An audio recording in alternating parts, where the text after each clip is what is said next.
اللہ الرحمن الرحیم۔ یہ نیا عنوان ہے عید الفطر ایک اسلامی تہوار۔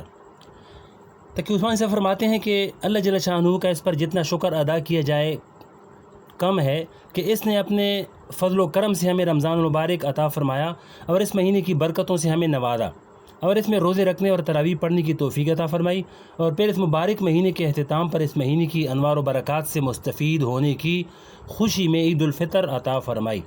حدیث شریف میں جناب رسول اللہ صلی اللہ علیہ وسلم نے ارشاد فرمایا، یعنی اللہ جل شانہ نے روزہ دار کے لیے دو خوشیاں رکھی ہیں۔ ایک خوشی وہ ہے جو افطار کے وقت حاصل ہوتی ہے اور دوسری خوشی اس وقت حاصل ہوگی جب وہ قیامت کے روز اپنے پروردگار سے جا کر ملاقات کرے گا۔ اصل خوشی تو وہی ہے جو آخرت میں اللہ جل شانہ سے ملاقات کے وقت نصیب ہوگی۔ انشاءاللہ اللہ تعالی ہر صاحب ایمان کو یہ خوشی عطا فرمائے، آمین۔ لیکن اس آخرت کی خوشی کو تھوڑی سی جھلک اللہ جل شانہ نے اس دنیا میں بھی رکھ دی ہے۔ یہ وہ خوشی ہے جو افطار کے وقت حاصل ہوتی ہے۔ پھر یہ افطار دو قسم کے ہیں۔ ایک افطار وہ ہے جو روزانہ رمضان میں روزہ کھولتے وقت ہوتا ہے۔ اس افطار کے وقت ہر روزہ دار کو خوشی حاصل ہوتی ہے۔ دیکھیے، سارے سال کھانے پینے میں اتنا لطف اور اتنی خوشی حاصل نہیں ہوتی جو لطف اور خوشی رمضان المبارک میں افطار کے وقت حاصل ہوتی ہے۔ ہر شخص اس کا تجربہ کرتا ہے۔ علماء کرام روزانہ کے اس افطار کو افطار اصغر کا نام دیتے ہیں، اور دوسرا افطار وہ ہے جو رمضان المبارک کے ختم پر ہوتا ہے، جس کے بعد عید الفطر کی خوشی ہوتی ہے۔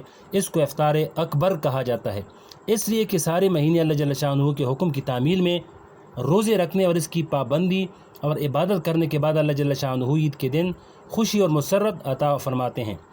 یہ خوشی آخرت میں اللہ جل شانہ سے ملاقات کے وقت حاصل ہونے والی خوشی کی ایک چھوٹی سی جھلک ہے جو اللہ جل شانہ نے عید کے شکل میں بندوں کو عطا فرمائی ہے۔ اور یہ بھی اسلام کا نرالا انداز ہے کہ پورے سال میں صرف دو تہوار اور دو عیدیں مقرر کی گئی ہیں، جبکہ دنیا کے دوسرے مذاہب اور ملتوں میں سال کے دوران بہت سے تہوار منائے جاتے ہیں۔ عیسائیوں کے تہوار الگ ہیں، یہودیوں کے تہوار الگ ہیں، ہندوؤں کے تہوار الگ ہیں، لیکن اسلام نے صرف دو تہوار مقرر کیے ہیں، ایک عید الفطر اور دوسری عید الاضحیٰ۔ اور ان دونوں تہواروں کو منانے کے لیے جن دنوں کا انتخاب کیا گیا وہ بھی دنیا سے نرالے ہیں۔ اگر آپ دوسرے مذاہب کے تہواروں پر غور کریں گے تو یہ نظر آئے گا کہ وہ لوگ ماضی میں پیش آنے والے کسی اہم واقعہ کی یادگار میں تہوار مناتے ہیں۔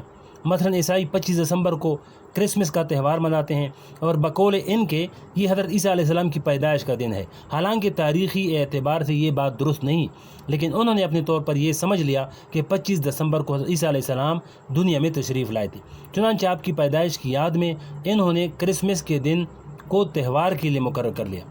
جس دن حضرت موسیٰ علیہ السلام کو اور بنی اسرائیل کو فرعون سے نجات ملی اور فرعون غرق ہو گیا اور موسیٰ علیہ السلام بنی اسرائیل کو لے کر چلے گئے، اس دن کی یاد میں یہودی اتنا تہوار مناتے ہیں۔ ہندوؤں کے یہاں بھی جو تہوار ہیں وہ بھی ماضی کے کسی نہ کسی واقعہ کی یاد میں منائے جاتے ہیں۔ جبکہ اسلام نے جو دو تہوار عید الفطر اور عید الاضحیٰ مقرر کیے ہیں، ماضی کا کوئی واقعہ اس دن کے ساتھ وابستہ نہیں۔ یکم شوال کو عید الفطر منائی جاتی ہے اور 10 ذی الحجہ کو عید الاضحیٰ منائی جاتی ہے۔ ان دونوں تاریخوں میں کوئی واقعہ پیش نہیں آیا۔ اسلام نے نہ تو حضور پاک علیہ السلام کی ولادت کے دن کو عید الفطر اور عید الاضحیٰ قرار دیا، نہ ہی حضور پاک علیہ السلام کے مکہ مکرمہ سے مدینہ طیبہ کی طرف ہجرت کرنے کے واقعہ کو عید کا دن قرار دیا، اور نہ ہی حضور پاک علیہ السلام کے بدر کے میدان میں فتح حاصل کرنے کو عید کا دن قرار دیا، اور نہ ہی غزوہ احد اور غزوہ احزاب کے دن کو عید کا دن قرار دیا۔ اور جس دن مکہ مکرمہ فتح ہوا اور بیت اللہ کی چھت سے حضرت بلال رضی اللہ کی اذان پہلی مرتبہ گونجی، اس دن کو بھی عید کا دن قرار نہیں دیا۔ اسلام کی پوری تاریخ اور خاص طور پر حضور پاک علیہ السلام کی حیات طیبہ ایسے واقعات سے مالا مال ہے، لیکن اسلام نے ان میں سے کسی واقعہ کو عید کا دن قرار نہیں دیا۔